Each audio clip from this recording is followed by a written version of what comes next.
Salam sejahtera dan salam Sarawakku sayang. Buletin UKAS edisi malam 24 Mac 2021 bersama saya Grace John Lee.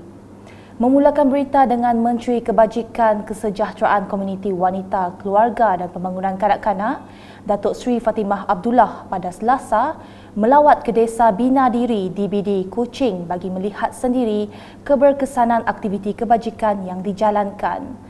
Katanya, setiap penghuni DBD akan dipastikan mempunyai kebajikan terutama kepada mereka yang tidak mempunyai identiti serta kewarganegaraan. Jelas Datuk Fatimah, perkara ini dapat dilakukan melalui kerjasama dengan pihak pendaftaran termasuk Majlis Pembangunan Sosial MPS sebagai rakan strategik dan Jabatan Pertanian Sarawak menerusi latihan kemahiran dalam pertanian. DBD Kuching diwartakan pada November 2014 di bawah Akta Orang Papa 1977 ditubuhkan untuk menjaga, melindung dan memulih orang-orang papa yang diselamatkan bagi melahirkan individu yang produktif dan berkemahiran ke arah perubahan sikap yang positif untuk diintegrasikan semula ke dalam masyarakat. Turut sama dalam lawatan tersebut Menteri Muda Kesejahteraan Komuniti Datuk Francis Harden Hollis. Berita seterusnya, selepas menghadiri Majlis Pecah Tanah Jambatan Batang Lupa pada Selasa, Menteri Muda Infrastruktur dan Pembangunan Pelabuhan Sarawak, Datuk Julaihi Narawi sempat meluangkan masa menyerikan program santai Jom Berami Makan Payak bersama masyarakat Kampung Tebelu di Pekarangan Surau Darul Nikmat. Beliau yang juga Ahli Dewan Undangan Negeri Adun Sebuyau mengambil kesempatan untuk beramah mesra dan mendengar permasalahan para nelayan pesisir pantai dan beramah mesra bersama golongan belia. Simbolik merebus payak atau udang itu turut dilakukan oleh Datuk Julaihi dengan kira-kira 200 kg payak telah disediakan untuk tetamu yang hadir. Sementara itu, seorang nelayan Muhammad Idrus Bolhi memberitahu mereka berterima kasih dengan Datuk Julaihi yang meluangkan masa beramah mesra dengan mereka.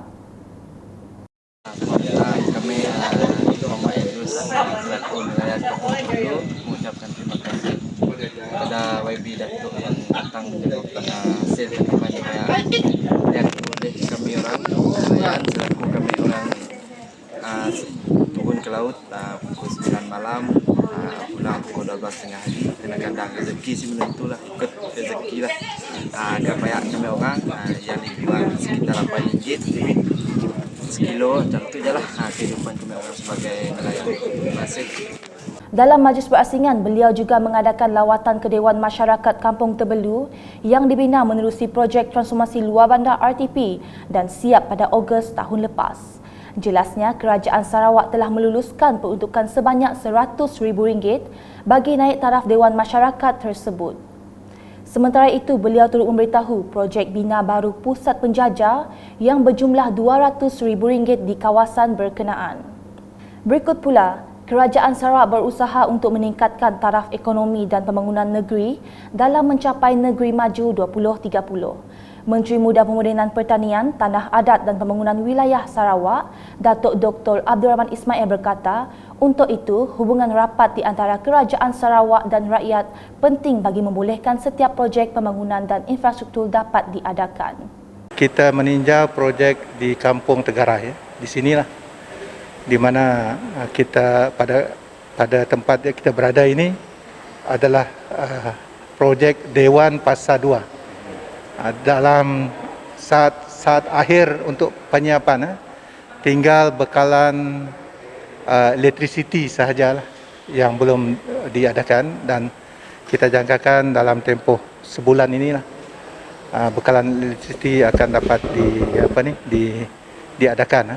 Projek ini ikut jadual dan untuk kawasan sekitar tahun 2021 kita memperuntukkan 50,000 lah untuk menyemen kawasan sekitar Dewan ini. Beliau berkata demikian selepas mengadakan lawatan ke tapak projek RTP Kampung Tegarai pada Isnin. Sejurus selepas itu, beliau melawat sebuah jambatan baharu yang menggantikan jambatan lama di Sungai Tegarai yang dilaksanakan oleh syarikat pembalakan syarikat Lee Ling Timber. Sesudah itu, lawatan diteruskan ke jalan menuju ke jeti Kampung Tegarai yang dipohon untuk dinaik taraf bagi kemudahan penduduk kampung menurunkan perahu dan memancing di tebing sungai.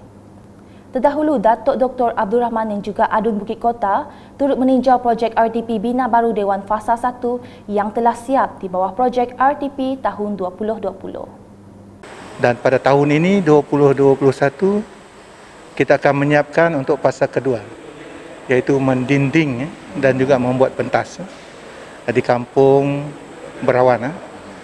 Di Kampung Berawan juga pada tahun ini ada menerima projek jalan simen rumah ke rumah juga, kos 300,000, dan juga jalan ke kubur, menuju jalan ke kubur di kampung ini dalam kos 500,000 untuk Kampung Berawan.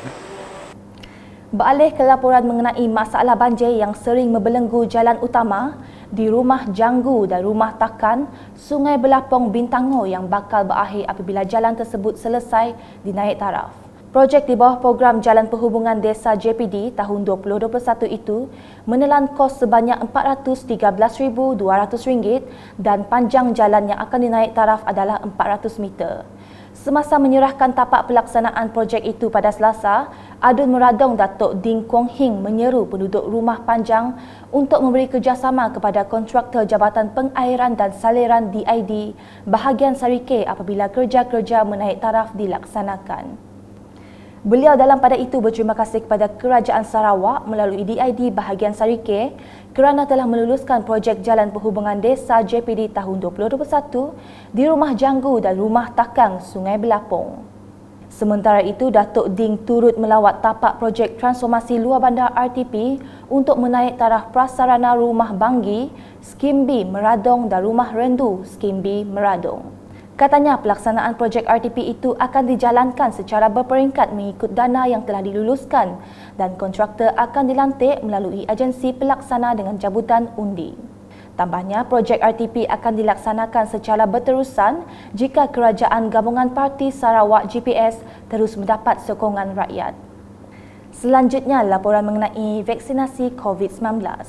Adun Meluan, Roland Duat Jubin dan Adun Meradong Datuk Ding Kuang Hing pada Isnin telah menerima dos kedua suntikan vaksin COVID-19 Pfizer-BioNTech di Klinik Kesihatan Daerah Sarike.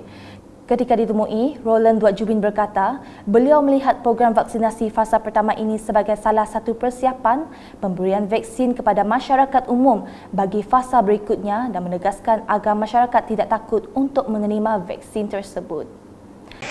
Nyalai kita beri terima kasih sebagai perintah negeri, perintah pusat.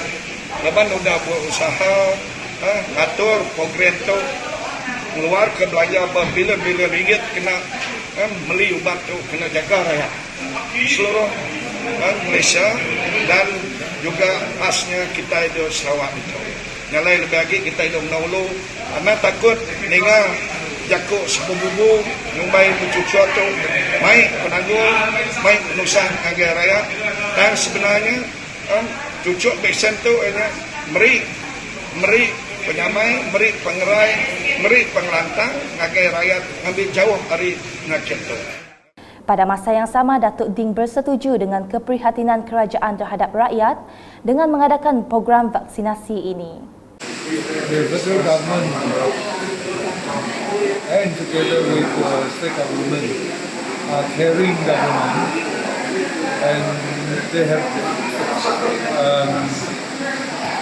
rolled out these packages to help the people, and I think this is very important, especially for the low income and the medium income group, to help them to get through this difficult time. Manakala di Betong, Adun Laya, Gerard Rentap Jabu juga telah menerima suntikan dos kedua vaksin COVID-19 Pfizer-BioNTech di Dewan Panglima Rentap pada Sabtu. Turut sama menerima dos kedua, Residen bahagian Betong Friday Beliat dan Wakil kepada Ketua Polis Daerah Betong ASP Stanley Mawat.